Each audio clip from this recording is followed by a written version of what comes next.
बड़ी फार्मा कंपनियां vitamin D3 से डरी हुई हैं। इन कंपनियों का यूनिवर्सिटीज पर बड़ा प्रभाव है, खासकर हार्वर्ड यूनिवर्सिटी पर। हार्वर्ड विटामिन डी के बारे में कोई पॉजिटिव जानकारी प्रकाशित नहीं करती। ऐसा इसलिए है क्योंकि ये बड़ी फार्मा कंपनियों से सीधे प्रतिस्पर्धा करती है। बड़ी फार्मा कंपनियां कई सारी बीमारियों का इलाज करती हैं, जिनका इलाज कम खर्च में विटामिन डी से किया जा सकता है। चलिए विटामिन डी के प्रीकर्सर कोलेस्ट्रॉल से शुरुआत करते हैं। विटामिन डी को बनाने वाले इस प्रीकर्सर पर भी आक्रमण किया गया है। ये एक रिफाइंड तेल है, यहाँ हार्ट हेल्दी लिखा हुआ है क्योंकि इसमें कोई भी कोलेस्ट्रॉल नहीं है। ये कोलेस्ट्रॉल फ्री है। आप सूरज के बारे में क्या कहेंगे? क्या आपको किसी ने सूरज से दूर रहने के लिए कहा है? आपको स्किन कैंसर के खतरे से डराया जाता है? मैं आपके साथ कुछ दिलचस्प डेटा शेयर करना चाहता हूं। दो मुख्य और बड़ी फार्मा कंपनियां हैं, एक है लियो फार्मा और दूसरी है एल्मिरल। ये दोनों फार्मा कंपनियां डर्मेटोलॉजी यानी कि स्किन की प्रॉब्लम्स से जुड़ी दवाइयां बनाती हैं। इन दोनों कंपनियों ने पूर्व में ऐसे प्रोडक्ट्स बनाए हैं जिनमें सिंथेटिक विटामिन डी डाला जा चुका है। एक ड्रग में कंपनी ने विटामिन डी को कोर्टिकोस्टेरॉयड क्रीम के साथ मिलाया, दूसरे ड्रग में केवल विटामिन डी ही था। ये दोनों ड्रग्स स्किन की प्रॉब्लम्स को ठीक करने के लिए बनाए गए हैं। यही वो कंपनियां हैं जिन्होंने अभियान चलाया था कि लोगों को सूरज की रोशनी से बचना चाहिए। अब यही कंपनियां आपको अपने विटामिन डी के प्रोडक्ट बेच रही हैं। एक्जिमा और सोरायसिस के जितने भी उपचार हैं, उनमें से सूरज की रोशनी इनके सबसे बढ़िया उपचारों में से एक है।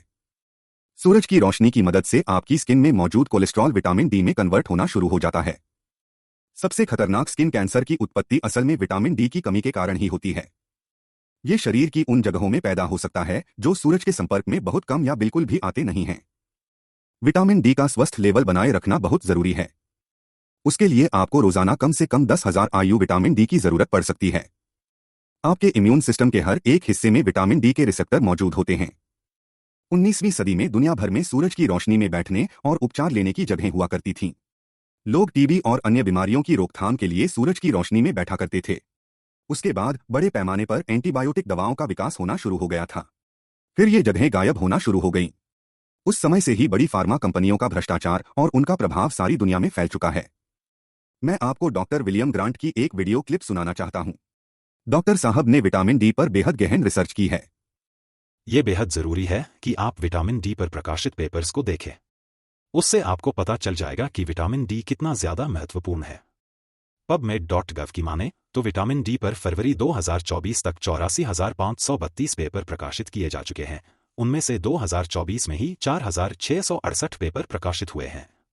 साल 2014 से ही हर साल 4,000 से ज्यादा पेपर्स प्रकाशित होते रहे हैं। इसलिए विटामिन डी सबसे ज्यादा स्टडी किया जाने वाला बायो एक्टिव मॉलिक्यूल है। इस रिकॉर्ड के बावजूद सेहत से जुड़े इसके फायदों को लेकर अभी भी विवाद चल रहा है। ये विवाद आखिर क्यों है?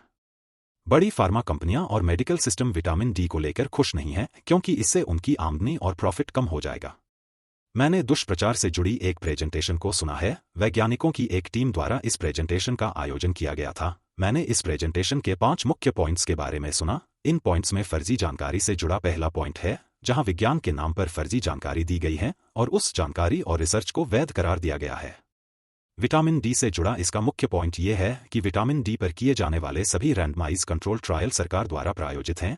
इन ट्रायल्स को न्यूट्रिएंट्स नहीं बल्कि फार्मास्यूटिकल ड्रग्स के दिशा निर्देशों के आधार पर डिजाइन किया गया है। उसके परिणाम स्वरूप उनमें विटामिन डी के कोई भी फायदे दिखाई देते नहीं हैं। उसके बाद हमें कुछ विरोधाभास भी दिखाई देता है। यहाँ वैज्ञानिकों को अपने परिणाम प्रकाशित करने या इंडस्ट्री के खिलाफ अपनी राय शेयर करने के लिए धमकाया जाता है। 2018 में डॉक्टर माइकल हॉलिक पर न्यूयॉर्क टाइम्स में एक आर्टिकल छपा था। उसमें कहा गया था कि उन पर विश्वास नहीं किया जाना चाहिए क्योंकि उन्होंने टैनिंग इंडस्ट्री और सप्लीमेंट बनाने वाली इंडस्ट्री से पैसे खाए थे। इस बात का कोई सिर पैर था ही नहीं। विषय से भटकाने वाली बात करते हैं। यहां हमें विज्ञान को लेकर उत्पादक की अनिश्चितता देखने को मिलती है। उत्पादक आकलन पर आधारित स्टडीज के परिणामों की तुलना क्लिनिकल ट्रायल से करते हैं। चौथे पॉइंट की बात करें तो उत्पादक शैक्षणिक संस्थानों या पेशेवर समुदायों के साथ गठजोड़ के माध्यम से विश्वसनीयता खरीदते हैं। बड़ी फार्मा कंपनियां मेडिकल यूनिवर्सिटीज को क्लिनिकल ट्रायल करने के लिए पैसा देती हैं। इन्हें बहुत ज्यादा पैसा दिया जाता है और विटामिन डी की अनदेखी करने के लिए कहा जाता है। बीमारियों को कंट्रोल करने वाले सारे संगठन बड़ी फार्मा कंपनियों से पैसा लेते हैं और उनके इशारों पर काम करते हैं। ये कंपनियां बीमारी से ग्रस्त लोगों का इलाज करने के बजाय उनका मेंबरशिप बेस बनाए रखने में अधिक रुचि रखती हैं। पॉइंट 5 की बात करें तो कंपनियां सरकारी अधिकारियों को रिश्वत देती हैं या गलत तरीके से पॉलिसी की प्रोसेस में अनुचित बदलाव करवाती हैं। हम सभी जानते हैं कि अमेरिका का centre for disease control food and drug administration और नेशनल इंस्टीट्यूट ऑफ हेल्थ बड़ी फार्मा कंपनियों द्वारा मुख्य रूप से प्रभावित हुआ करता था। यह सब कुछ 2024 में बदल चुका है। इसके परिणाम स्वरूप विटामिन डी की स्वीकार्यता के संबंध में बदलाव आने चाहिए। हजारों रिसर्च स्टडीज की जा रही हैं। इनमें देखा जा रहा है कि विटामिन डी कैंसर के लिए क्या कर सकता है। इस पर थोड़ी बहुत नहीं बल्कि बहुत ज्यादा रिसर्च की जा रही है। ये सारी रिसर्च कैंसर पर की जा रही है। विटामिन डी एक तरीके से नहीं बल्कि कई तरीकों से कैंसर को रोकने में मदद करता है। जो रिसर्च दिखाती हैं कि विटामिन डी आपकी मदद नहीं करता, वो जानबूझकर ऐसा करती हैं। दूसरे शब्दों में कहें तो मुझे लगता है कि इन विषयों पर की जाने वाली रिसर्च पर बड़ी फार्मा कंपनियों का बड़ा प्रभाव रहता है। आपको एक छोटा सा काम करना है। आपको उन स्टडीज पर नजर डालनी चाहिए जिनके परिणाम अच्छे नहीं हैं।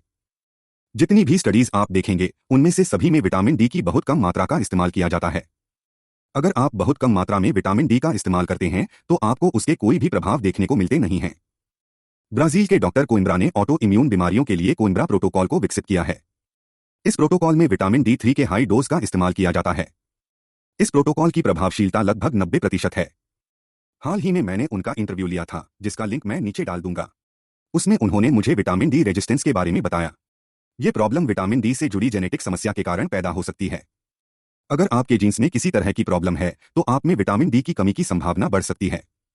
ऐसा कोई भी टेस्ट उपलब्ध नहीं है जो आपको बताता हो कि आपके खून में मौजूद विटामिन डी आपके टिश्यू के अंदर के सेल्स में पहुंच रहा है या नहीं। आप में इसकी गंभीर कमी हो सकती है या आपको ऑटो इम्यून बीमारी जैसी किसी इम्यून प्रॉब्लम का सामना करना पड़ सकता है। इसीलिए यह सुनिश्चित करना भी बेहद जरूरी है कि आपके खून में विटामिन डी का लेवल कम से कम 50 नैनोग्राम प्रति मिलीलीटर रहे। मैं नीचे एक लिंक डाल दूंगा जिस पर जाकर आप एक किट ऑर्डर कर सकते हैं। उसमें आपको एक पेपर मिलेगा। उस पर आपको अपने खून की एक बूंद डालनी है और उसे उसमें लिखे पते पर भेज देना है। उससे आपको अपने विटामिन डी लेवल की जानकारी मिल जाएगी। मुझे लगता है कि बहुत सारे लोगों को विटामिन डी की प्रॉब्लम है। ऐसा इसलिए है क्योंकि उनके जेनेटिक्स उन्हें विटामिन डी को अब्सॉर्ब करने नहीं देते।